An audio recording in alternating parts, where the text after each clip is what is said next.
Assalamualaikum warahmatullahi wabarakatuh. Pada kesempatan kali ini saya ingin berbicara tentang taubat dan istighfar. Yang akan saya sampaikan tidak untuk menyalahkan siapapun, tetapi lebih kepada upaya untuk menjadi manusia yang lebih baik di masa yang akan datang. Kita semua telah paham bahwa manusia adalah tempatnya khilaf, lupa, salah, dan dosa. Ketika kita melakukan kesalahan dan dosa, disadari ataupun tidak disadari, kita harus segera bertaubat kepada Allah Subhanahu wa Ta'ala. Untuk itu penting bagi kita untuk memahami dan mengetahui cara bertaubat. Tentang taubatan nasuha, Allah Ta'ala berfirman, Ya ayyuhalladzina amanu tubu ilallahi taubatan nasuha, yang artinya hai orang-orang yang beriman, bertaubatlah kepada Allah dengan taubatan nasuha atau taubatan yang semurni-murninya. Quran surat At-Tahrim ayat 8. Dijelaskan oleh Ibnu Katsir rahimahullah bahwa makna taubat yang tulus atau taubatan nasuha sebagaimana kata para ulama adalah menghindari dosa untuk saat ini, menyesali dosa yang telah lalu, dan bertekad tidak melakukannya lagi di masa akan datang. Lalu jika dosa tersebut berkaitan dengan hak sesama manusia, maka ia harus menyelesaikannya atau mengembalikannya. Tafsir Al-Quran Al-Azim halaman 323. Setiap dosa, baik dosa kecil, dosa besar, bahkan dosa syirik dan dosa kekufuran, bisa diampuni selama seseorang bertaubat sebelum datangnya kematian, walaupun dosa itu sepenuh bumi. Allah Ta'ala berfirman, Qul ya ibadiyalladzina asrahu ala anfusihim la taqnatu min rahmatillah innallaha yaghfiru dzunuba jami'an innahu huwal ghafurur rahim. Yang artinya, katakanlah hai hamba-hambaku yang melampaui batas terhadap diri mereka sendiri, janganlah kamu berputus asa dari rahmat Allah. Sesungguhnya Allah mengampuni dosa-dosa semuanya. Sesungguhnya dialah yang maha pengampun lagi maha penyayang.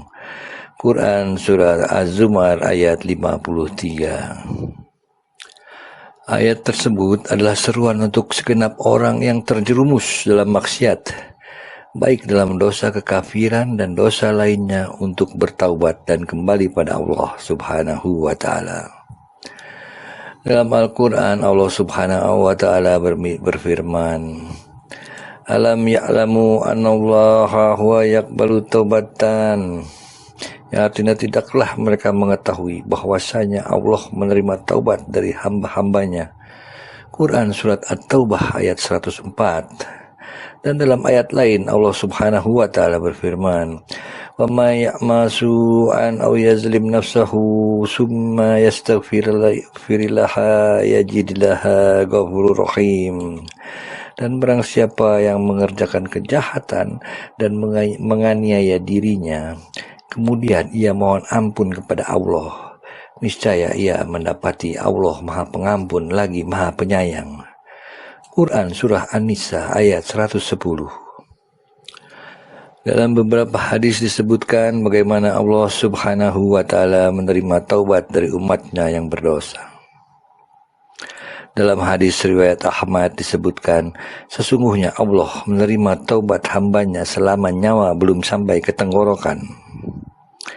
Dalam hadis riwayat Muslim disebutkan, sesungguhnya Allah menentangkan tangannya pada malam hari, memberi kesempatan taubat bagi pelaku kesalahan pada siang hari, dan merentangkan tangannya pada siang hari, memberi kesempatan taubat bagi pelaku kesalahan pada malam hari, sampai kelak matahari terbit dari barat, atau hari kiamat. Dan dalam sebuah hadis lain disebutkan, tidak menjadi dosa besar sebuah dosa bila disertai dengan istighfar, dan bukan dosa kecil lagi suatu perbuatan bila dilakukan terus-menerus. Hadis riwayat At-Tabarani. Permohonan taubat atau pengampunan kepada Allah Subhanahu wa taala tidak terlepas dari istighfar.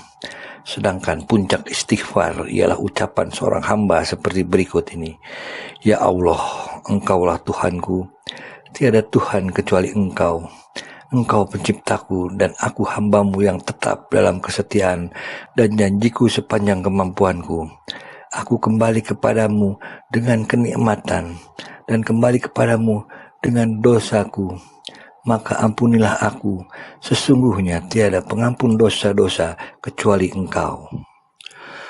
Rasulullah SAW bersabda, barang siapa mengucapkan doa itu dengan penuh keyakinan pada siang hari, dan ternyata wafat pada hari itu sebelum senja, maka dia tergolong penghuni surga. Barang siapa mengucapkannya pada malam hari dengan penuh keyakinan dan wafat sebelum subuh, maka dia tergolong penghuni surga pula. Hadis riwayat Bukhari. Dan dalam sebuah hadis lain disebutkan, barang siapa memperbanyak istighfar, maka Allah akan membebaskannya dari kedukaan dan memberinya jalan keluar bagi kesempitannya dan memberinya rezeki dari arah yang tidak diduga-duganya. Hadis riwayat Abu Daud. Demikianlah yang dapat saya sampaikan tentang taubat dan istighfar untuk menjadi pengingat kita semua. Kurang lebihnya mohon dibukakan pintu maaf. Wallahu a'lam bishawab. Billahi taufiq wal hidayah. Wassalamualaikum warahmatullahi wabarakatuh.